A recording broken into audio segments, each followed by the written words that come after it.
recognize that feeling where, you've been doing research in customer experience for a while. You've analyzed also some of the data that you've been collecting, but either your colleagues from other departments are not really energized to do something with it, but it's also really hard to translate it into hard steerable information. And maybe you also recognize the challenge that, it's a lot of assumptions and gut feelings, and, the director who shouts the loudest is getting the most priority. If you recognize any of these three, then this video is for you. So I'm going to talk about what I call driver analysis. And maybe you already watched my video on root cause analysis. So for me, a driver analysis is not the same as the root cause technique that's being used by NPS, even though there you can also talk about drivers. Just so you know, right? For me, driver analysis is something different. And I'm going to explain what's different.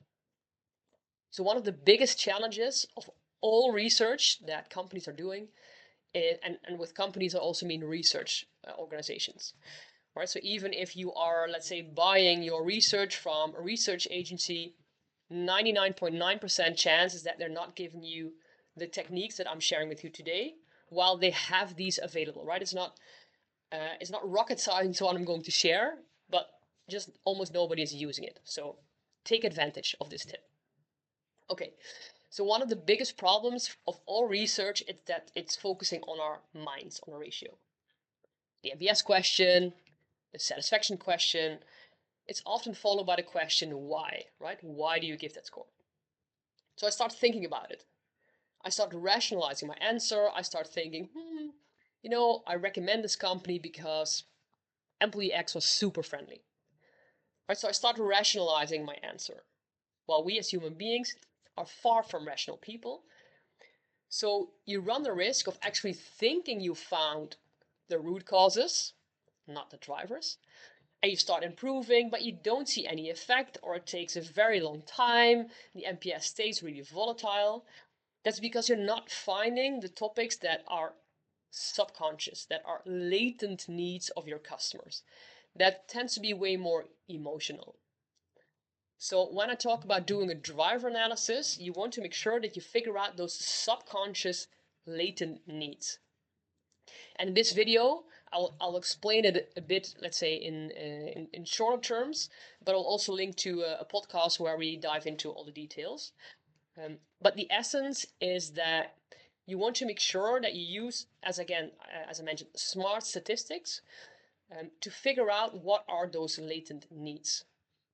And so how does it work? We do a journey mapping workshop, 2.5, 3 hours. And we go through the journey, let's say the transactional steps. I go to the website, and maybe I'm phoned by an account manager. I order something, I receive something at home, right? That's the transactional side of the journey. Then we add the emotional part of the journey, right? Based on the brand promise, based on just you placing yourself in the shoes of customers.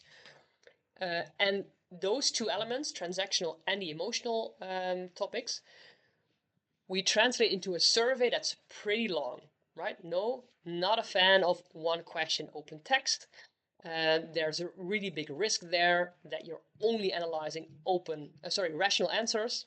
So even if you have smart AI, like all the Qualtrics's, Medallias, all the survey tooling companies are telling you, there's a big risk there, right? You're analyzing the rational answers. Okay, back. So we make a really long survey, 30, 35 statements are no exception.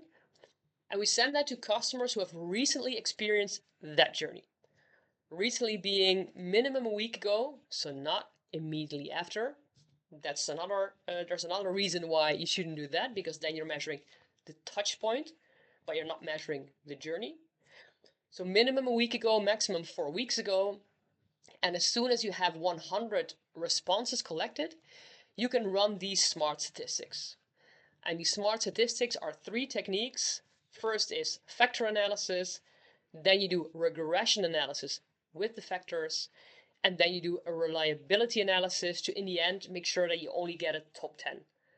Right? So you're not constantly focusing and monitoring those 30 to 35 statements. You bring that back to a top 10 of the things that have the biggest impact. proven by statistics, hey, you know, this human aspect is 3 times more impactful for NPS or satisfaction than the digital stuff or the ease of doing things. So you have hard steerable information.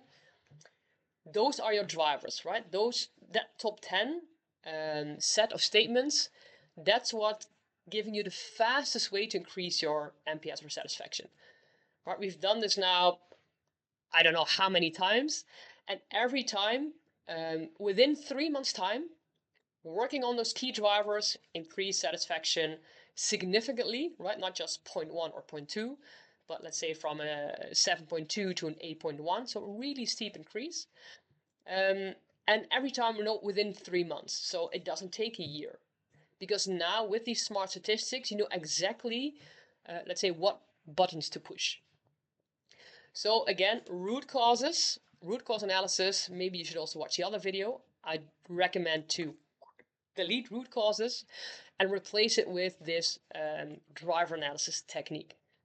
If you have a really good research company or maybe a data scientist, they should be able to run these analysis for you. And of course, the key is not so much in running the statistical techniques. The key is making sure that you build the correct survey, combining transaction and emotion, and then run the analysis so you get the proper top 10. So driver analysis means, hey, I know exactly what to improve, what has the biggest impact. The driver analysis also tells me, hey, am I missing something, or is this list of statements complete? Right? So no more gut feelings, no more assumptions. You know for sure, hey, this is what matters most to customer. So that puts you in the driving seat of experience. For me, what I really love is that, you know, all the directors from operations who feel that experience is kind of fluffy, they're always super excited when they see the results of this hard steerable impact that now you can make with enhancing customer experience. So my advice, again, kick out root cause and replace it with driver analysis if you want to see fast impact on a better experience.